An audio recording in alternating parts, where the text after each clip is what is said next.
Chapter 6. Ophelia. Peter waited nervously on the palace steps with his mother and father, waiting for his bride to arrive. It was almost 11 o'clock. She would arrive with her mother any moment. James was nearby, although Peter didn't know. He was out of sight, but would be able to see her arrival. Even if he was seen by anyone, he would just appear to be a nosy worker. The carriage came along the gravel path and slowed to a halt in front of the king, who was stood on the lowest step. The girl that Peter's father had chosen was the 5th girl who was meant to be with the 4 girls that had the spider incident.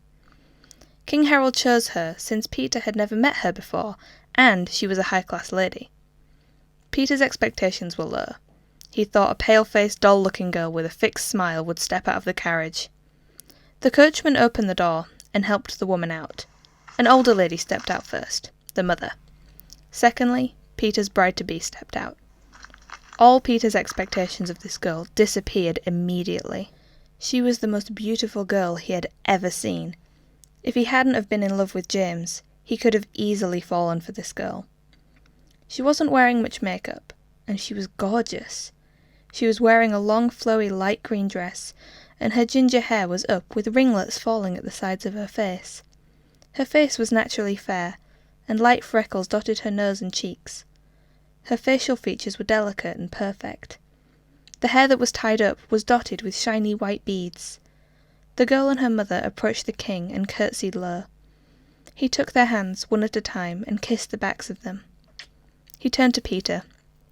"Prince Peter, Lady Ophelia, daughter of the late Earl of Lechlade." King Harold introduced them. Lady Ophelia held out her delicate hand. Peter took it and kissed it. "Lovely to meet you," he said, and smiled at her. She gave a quick smile back. The king introduced Lady Ophelia's mother, Countess Giovanna. The 2 women were introduced to Queen Lillian, and they all went into the palace together. James had seen the 2 ladies step out of the cart. Although he hadn't seen them properly, he still felt upset at seeing them arrive. It was going to happen. Peter was going to be married, and there was nothing he could do. Lady Ophelia and Countess Giovanna were taken to their rooms, next to one another, and given time to settle in before they were invited on a walk around the palace grounds with the royal family. The 5 of them walked together, engaging in small talk. Eventually, King Harold, Queen Lillian, and Countess Giovanna split off from Peter and Ophelia to let them get to know each other. Peter took her to the little garden, and they sat on a bench together. She looked at him. "You don't really want to get married, do you?" she asked him. Her voice was melodic. No, it's not," she cut him off. "It's all right. I don't either," she told him. "Oh," he breathed. "I have to because my father died, and my brother is only 9 years old. I'm not entitled to the inheritance, so I have to marry," she said. "I'm sorry, especially about your father," he said. "It's all right. It was a while ago. I've accepted it. Even though I still miss him, I hold him in my heart." "That's sweet," Peter said. "I didn't want to marry someone I hadn't met. But you seem like a good person," she said. "As do you," Peter responded. "I've seen hundreds of girls over the past few years, and they were all mean or strange. But you're different." "What makes me different?" she asked. "For a start, you look like a real person," Peter said. She laughed. "What?" she asked, still laughing. Peter began to laugh too. "They all cover themselves in makeup. They look like porcelain dolls," he said. She continued to laugh. "I guess that's true. I don't like wearing much makeup. You should be able to see my face. We are going to be married after all," she said. "That's true. And if you were, you wouldn't be able to see these nice freckles." He pointed to her nose and cheeks. She smiled and blushed. He realized he seemed like he was trying to flirt with her, so he decided to change the subject. They talked about family until it was time for supper. Peter was happy to meet a nice, kind girl for once, especially as he was going to marry her. The next day, Ophelia had gone into the little garden by herself. She was looking at the flowers and shrubs, when she came across someone weeding a flower bed. "Oh!" she gasped, not expecting to see anybody. It was James. He stood up, momentarily scared by the noise. He hadn't noticed anyone was there either. "Lady Ophelia," he said, and bowed. "Oh, there's no need to do that," she told him. He stood upright and looked at her. "Huh," he smiled. "That's what Prince Peter said." She smiled too. "Ah, I think that's how you can tell if someone's a decent person, don't you think?" she asked. "I guess so," James said, and began to wipe the mud off of his hands with a cloth.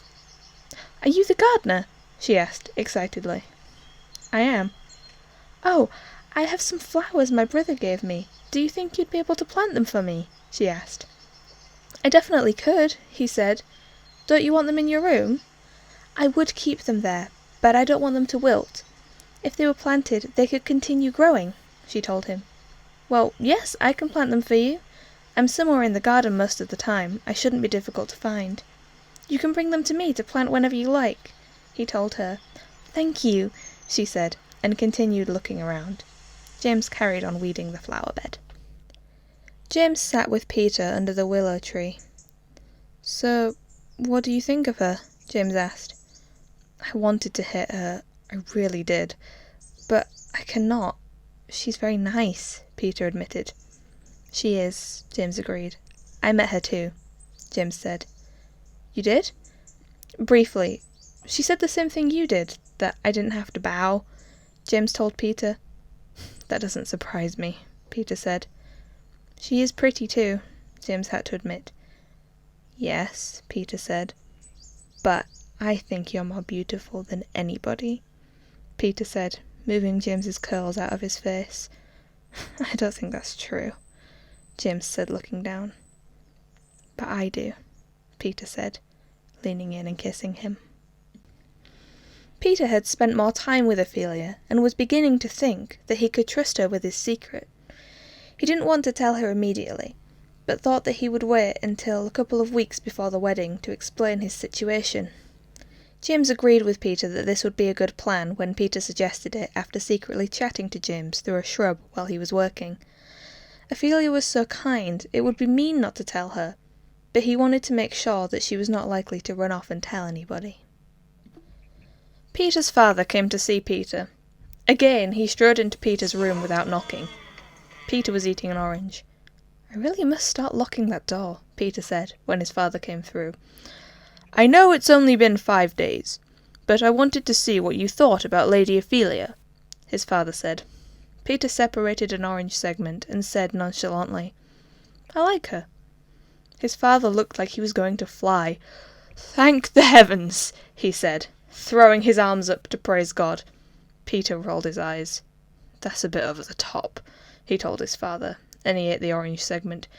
"It's brilliant. You'll get married and have an heir, and—" He ran out of things to say. "All right, calm down. I said I like her. I didn't say I wanted to rip her corset off," Peter said, still eating his orange. I know, his father said, calming down. "I am just thrilled you actually like someone for once." "Well, she has a personality and doesn't look like a doll," Peter told his father. "Whatever the reason, I don't care," his father said. "Happy day!" And he left the room. Ophelia and Peter were talking on a settee in front of a fireplace in the palace. "So, you were meant to come here earlier with a few of the girls, weren't you?"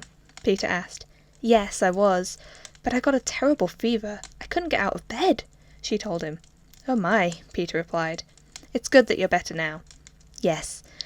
If I'm being honest, I wasn't so thrilled about coming here with a group of other people," she admitted. "I understand. They weren't very nice. And one of them had a fainting episode after seeing a spider on her," Peter told her. She laughed. "Oh, I'm sad I missed that." "Getting her comeuppance," Peter laughed. "I guess so." "Not very nice girls, you said?" she asked. He nodded. "Yes, like most other nobles and high-class people I've met. They seemed stuck-up, unkind, and rude to the workers," he said, recalling what James had said about them. Ophelia stood up as if she were about to make a speech. "I know!" she said loudly. "I don't understand that. There are so many people living in the building. Yes, there are nobles, royals, high-class people, but then there are the people with the little money that work tirelessly to provide for these richer people to live the way they do, and mostly they don't get any thanks." Ophelia finished her venting and looked at Peter, who was stunned. "That is exactly how I feel," Peter said. Ophelia smiled. "I'm so happy that I'm not the only one," she told him. Peter smiled back and gave her a hug. "Unfortunately," Ophelia began, "I do have some friends that are like that. But I did grow up with them, so it feels different," she said. Peter nodded. "There's nothing wrong with having friends," he told her. "What are your friends like?" she asked Peter. Peter scratched his head. "I only have one friend. Well, I have two now, I suppose." Ophelia smiled, knowing he meant her, and then stopped. "You only have one other friend?" she asked. "Well, yes," Peter said. "There are the knights who I do swordsmanship and battle practice with, but I wouldn't call them my friends." "Who is your friend?" she asked. "You met him, the gardener. He's called James," Peter said, trying to sound as breezy as possible. "Oh, yes," she remembered. "Oh, he seems nice," she said. "He is," Peter told her.